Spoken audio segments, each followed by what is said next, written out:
আসসালামু আলাইকুম। আপনি শুনছেন হৃদয়ে ইসলাম।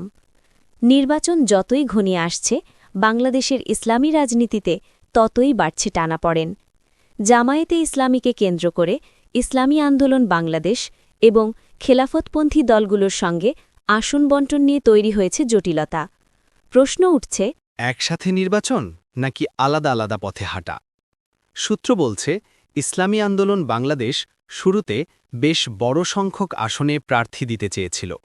ধাপে ধাপে সেই দাবি কমলেও চূড়ান্ত সমঝোতা আর হল না।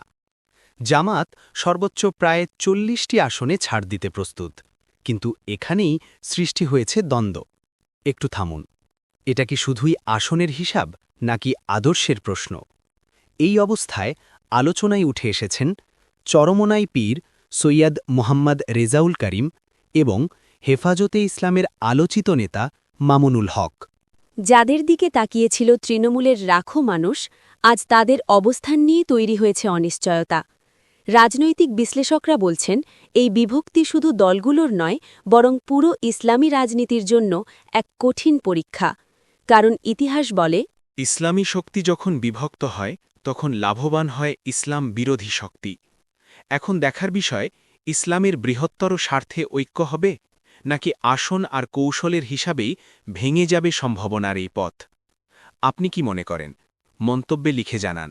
এভাবেই সময়ের গুরুত্বপূর্ণ ইসলামী ও রাজনৈতিক বিশ্লেষণ পেতে সাথে থাকুন হৃদয়ে ইসলাম।